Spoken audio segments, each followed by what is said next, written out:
आज मैं आपको सिखाऊंगा how to solve ABG questions in just 3 स्टेप्स। क्योंकि लास्ट टाइम एफएमजी में इसके 5 to 6 क्वेश्चंस रिपीट हुए थे, so you can't miss to afford this topic. चलिए देखते हैं। तो सबसे पहले हम देखेंगे स्टेप 1, जिसमें हमें देखनी है पीएच की वैल्यू।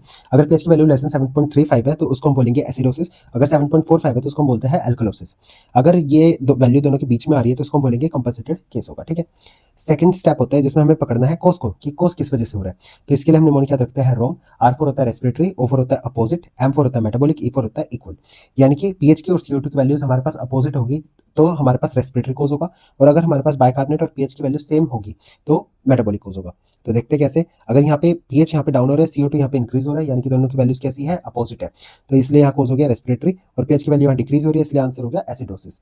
यहाँ पे देखो पीएच की वैल्यू कम हो रही है और बाइकार्बोनेट की वैल्यू भी कम हो रही है, तो इसलिए यहाँ पे केस क्या हो गया, मेटाबॉलिक। और यहाँ पे क्योंकि पीएच की वैल्यू डाउन हो रही है तो इसलिए यहाँ कोस क्या हो गया, एसिडोसिस। नेक्स्ट देखो पीएच की वैल्यू यहाँ पे इंक्रीज हो रही है, CO2 की यहाँ डिक्रीज हो रही है, अगेन अपोजिट लाई कर रही है। तो यहाँ पे पीएच क्योंकि बढ़ भी रहा है तो यहाँ एल्कलोसिस हो गया, और दोनों की वैल्यू अपोजिट है इसलिए रेस्पिरेटरी हो गया। नेक्स्ट देखो यहाँ पे पीएच इंक्रीज हो रहा है, बाइकार्बोनेट भी इंक्रीज हो रहा है, तो दोनों की वैल्यू सेम लाई कर रही है, इंक्रीज हो रही है दोनों की वैल्यूज, तो इसलिए कोस क्या हो गया, मेटाबॉलिक। और यहाँ पे क्योंकि पीएच बढ़ रहा है तो यहाँ पे आंसर हो गया एल्कलोसिस। अब देखेंगे स्टेप 3, इसमें हमें चेक करना है कंपनसेशन को, कि कंपनसेटेड है कि नहीं है। एफएमजी के एग्जाम में आजकल बड़े ट्रेंडिंग में क्वेश्चन आ रहे हैं, वो रेस्पिरेटरी एसिडोसिस एल्कलोसिस सिर्फ ना पूछ के वो आपसे एक एक्स्ट्रा चीज पूछता है कि कंपनसेशन हो रहा है कि नहीं हो रहा। तो उसको कैसे समझेंगे वो देखते हैं। तो सबसे पहले ये आप दिमाग में बिठा लो कि अगर पीएच नॉर्मल है तो वो केस हमारा कंपनसेटेड होगा। ठीक है। अगर पीएच हमारे पास एबनॉर्मल है और दोनों CO2 और बाइकार्बोनेट की वैल्यूज दोनों एबनॉर्मल आ रही है तो वो पार्शियली कंपनसेटेड होगा।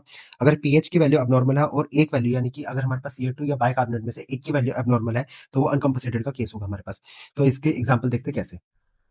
तो पहले देखो इसमें पीएच नॉर्मल है हमारे पास, और यहाँ पे जो CO2 की वैल्यू है वो इंक्रीज हो रही है और बाइकार्बोनेट की वैल्यू भी इंक्रीज हो रही है। तो क्योंकि पीएच नॉर्मल है इसलिए केस क्या हो गया, फुली कंपनसेटेड का हो गया, कि जितना हमारे पास यहाँ पे CO2 में चेंज आ रहा है उतना ही हमारी बॉडी बाइकार्बोनेट को इंक्रीज कर रही है, ताकि हमारा जो पीएच है वो नॉर्मल रहे।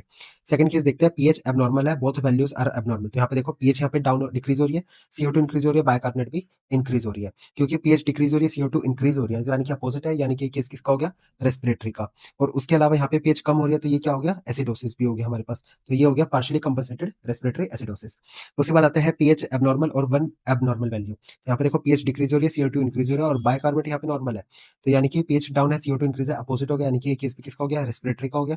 उसके अलावा यहाँ पे पीएच डिक्रीज हो रही है तो ये एसिडोसिस हो गया हमारे पास, तो यानी कि अनकंपनसेटेड रेस्पिरेटरी एसिडोसिस हो गया। तो देखा कितना सिंपल है।